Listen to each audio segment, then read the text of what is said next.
ইসলামের দৃষ্টিতে কিছু নাম আছে যেগুলো রাখা নিষেধ। সেগুলো কোন কোন নাম?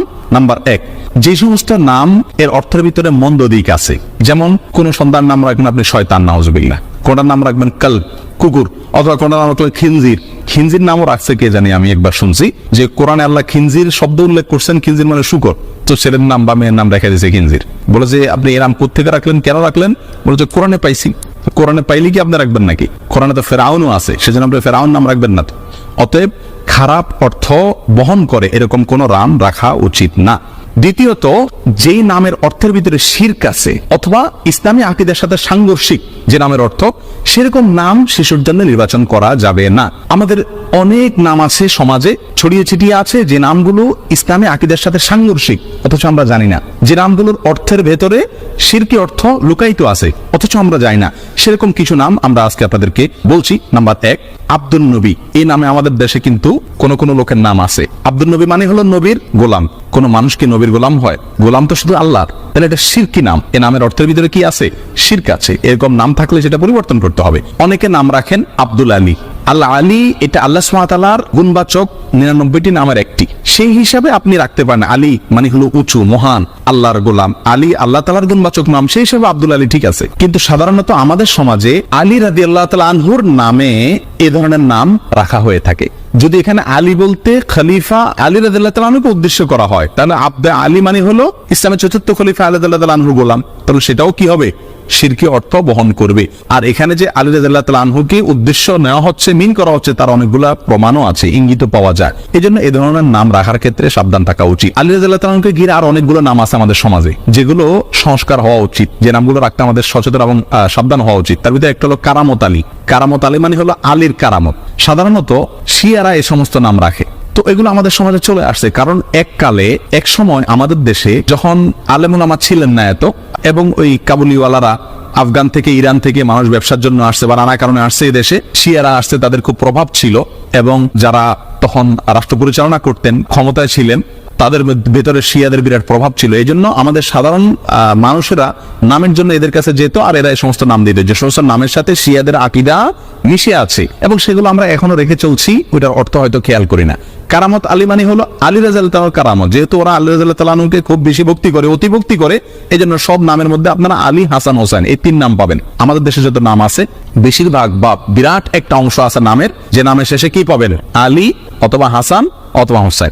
শরবত আলী, কারামত আলী, কামরুল হোসেন, দেলোয়ার হোসেন, এখানে যদি খোঁজেন এই মজলিসে, তো আমার মনে হয় অর্ধেকের বেশি নাম পাবেন যাদের নামের শেষে হয় হাসান আছে, আর না হোসেন আছে, আর না হয় আলী আছে। এটা ওখান থেকে আসছে। আমরা হয়তো সেই দৃষ্টিকোণ থেকে রাখি না, কিন্তু এগুলার থেকে আমাদের বের হয়ে আসা উচিত। রাসূল আকরাম সাল্লাল্লাহু আলাইহি সাল্লামের প্রতি মহব্বত থেকে তার প্রিয় দৌহিত্র হাসান হোসেনের নামে নাম রাখেন, খুব ভালো কথা। আলী রাদিয়াল্লাহু তাআলা আনহুর প্রতি মহব্বতের কারণে আহলে বাইতের সদস্য সেই হিসেবে তার নামে নামকরণ করেন, কোনো সমস্যা নাই। কিন্তু আপনার নামের সঙ্গে এই 3 জন সাহাবীর নাম শুধু লাগাচ্ছেন, কই নামের শেষে আবু বকর লাগান না, ওমর লাগান না, তাহলে শুধু এই 3 জনের নাম কেন লাগাচ্ছেন? বোঝা গেল এগুলোর পেছনে শিয়াদের বদ আকীদা এবং দুর্বসন্ধিমূলক চিন্তা এবং দৃষ্টিভঙ্গি রয়ে গেছে, আর সেটাই আমাদের সমাজে এখনো বলবৎ আছে। বিধায় এগুলো রাখতে আমাদের একটু সচেতন হওয়া উচিত। অনেকে নাম রাখেন রহমত আলী, রহমত আলী। রহমত আলী মানে আলীর রহমত, রহমত হবে আল্লাহ। ওই যে বললাম, এখানে আলী যদি আল্লাহর গুণবাচক নাম উদ্দেশ্য হয় তাহলে ঠিক আছে, কিন্তু সেটা হওয়ার সম্ভাবনা কম। অনেকে নাম রাখেন ফজলে আলী। ফজলে আলী মানে কি? আলীর দয়া। এটাও মানে যদি আলী রাদিয়াল্লাহু মিন হয় এখানে উদ্দেশ্য হয়, তাহলে এটাও ঠিক হয় না। অনেকে নাম রাখেন গাউসুল আজম। অনেকে আব্দুল কাদের জিলানী রাহমাতুল্লাহ আলাইহি বলে কি গাউসুল আজম। গাউসুল আজম মানে হলো সবচেয়ে বড় সাহায্যকারী, রক্ষাকারী। যিনি সবচেয়ে বড় রক্ষাকারী তো আল্লাহ সুবহানাহু ওয়া তাআলা, এটা কোনো মানুষকে বলা যায় না। অতএব এটাও শিরকি নাম, এর নামের অর্থের ভিতরে শিরক আছে। অনেকে নাম রাখেন নবী। আমার পরিচিত গ্রামের ভিতরে একজন আছে, তার নাম হলো নবী। অনেকে নাম রাখেন নূর নবী। নূর নবী মানে নবীর নূর। এই সমস্ত নামগুলো একেবারেই অনর্থক এবং অশুদ্ধ নাম। অনেকে নাম রাখেন রাসূল আমিন। আমার দেশে কোন কোন লোকের নাম আছে কি রাসূল আমিন। রাসূলুন আমিন, এটা আমাদের রাসূল আকরাম সাল্লাল্লাহু আলাইহি ওয়াসাল্লাম একটা বৈশিষ্ট্য, যে তিনি আমানতদার রাসূল।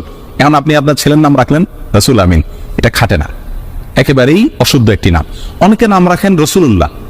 আমি দেখছি রাসূলুল্লাহ নামের লোক আমাদের দেশে। রাসূলুল্লাহ মানে কি? আল্লাহর রাসূল। তো কিভাবে আল্লাহ রাসূল হলো? এটা তো একেবারেই অশুদ্ধ একটা নাম। কথা বুঝে আসছে? অনুরূপভাবে আরেকটা অশুদ্ধ নাম আছে আব্দুস সুবহান। অনেক আলেমের নামও পাওয়া যায় আব্দুস সুবহান। আব্দুস সুবহান এই নামটাও ঠিক না। কেন ঠিক না? কারণ আব্দুন যোগ করে নাম রাখা যাবে আল্লাহর 99টা নামের শুরুতে, আল্লাহর 99টি গুণবাচক নামের শুরুতে আব্দুন যোগ করে আপনি কি করতে হবে, রাখতে হবে। কারণ আল্লাহর নামগুলো নির্দিষ্ট, নির্ধারিত। আল্লাহর জন্য কোনো মন গড়া নাম আপনি আমি নির্ধারণ করার সুযোগ নাই। সুবহান নামে আল্লাহর কোনো গুণবাচক নাম নাই। সুবহান শব্দের অর্থ হলো পবিত্রতা বর্ণনা করা। তো পবিত্রতা বর্ণনা করার গোলাম, এটা কোনো নাম হতে পারে না। এবং এটাকে যত রকম ব্যাখ্যাই করা হোক না কেন, এটা কোনো অবস্থাতে টিকে না এবং শুদ্ধ হয় না। বিধায় আব্দুস সুবহান নামটাও সঠিক না। ওই যে বললাম, আব্দুন যোগ করে নাম রাখতে পারবেন কোনগুলো, যেগুলো শেষে আল্লাহ 99 নামের কোন একটা যুক্ত আছে, সেগুলো রাখতে পারবেন শুধুমাত্র। অতএব আব্দুস সুবহান যেহেতু আল্লাহর, সুবহান যেহেতু আল্লাহর কোন গুণবাচক নাম না, অতএব আব্দুস সুবহান নামটা কি না, সঠিক না। আরেকটা নাম আছে জিল্লুর রহমান। বহু লোকের নাম পাওয়া যায় আমাদের দেশে। আমাদের প্রয়াত প্রেসিডেন্টের নাম ছিল জিল্লুর রহমান। জিল্লুর রহমান, জিল্লুন শব্দের অর্থ হলো ছায়া। জিল্লুর রহমানের অর্থ হয় আল্লাহর ছায়া। তো আল্লাহর ছায়া আছে, এটা আপনি কোথায় পাইছেন? কোরআন হাদিসে কোথাও আল্লাহর ছায়া আছে এরকম কোনো কথা আমরা পাইনি। অতএব এই নামটাও সঠিক না। যদি কেউ এই উদ্দেশ্যে রাখে যেখানে আল্লাহর ছায়া বলতে আল্লাহর দয়া অনুগ্রহ বোঝানো হচ্ছে, তাহলে সেটাও রাখা যাবে কিনা সেটা ব্যাখ্যা সাপেক্ষ বিষয়, আমার মনে হয় না। বিধায় এই জিল্লুর রহমান এই নামটাও অ্যাভয়েড করা উচিত। অনেকে নাম রাখে আবুল বাশার, হাস্যকর একটা নাম। আবুল বাশার নামের অর্থ জানেন? আবুল বাশার মানে হলো, বাশার মানে মানুষ, মানুষ জাতিকে বলা হয়, গোটা মানুষ জাতি, মানব জাতিকে বলা হয় বাশার। আর আবুল বাশার মানে হলো গোটা মানব জাতির পিতা। এটা তো আদম আলাইহিস সালাম। আবুল বাশার কে? আদম আলাইহিস সালাম। এখন আপনি আপনার ছেলের নাম রাখছেন আবুল বাশার। এখনো একটা ছেলেই জন্ম দিতে পারে না, সে কিভাবে গোটা মানব জাতির পিতা হয়? অতএব এটাও ভুল নাম। অনুরূপভাবে নামের ক্ষেত্রে আরেকটা ভুল আছে, সেটা হলো অনেক সাহাবীদের নাম এবং টাইটেল, নাম এবং টাইটেল উপাধি যেটা, এই দুইটাকে একসাথ করে আমরা নাম রাখি। এটা চরম ভুল। যেমন ওমর ফারুক, বহু লোকের নাম আছে না? ওমর একজন সাহাবীর নাম, ইসলামের দ্বিতীয় খলিফার নাম। আপনি ওনার প্রতি মহব্বত রেখে, ওনার প্রতি মহব্বতের কারণে আপনার ছেলের নাম ওমর রাখলেন, একটা শিশুর নাম ওমর রাখলেন, ঠিক আছে, রাখেন। কিন্তু তার নাম ওমর ফারুক রাখা ঠিক না।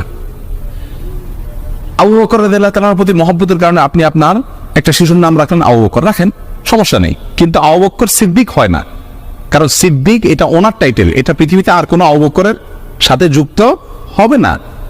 আপনি ওসমান রাখলেন, সাথে গনি রাখেন।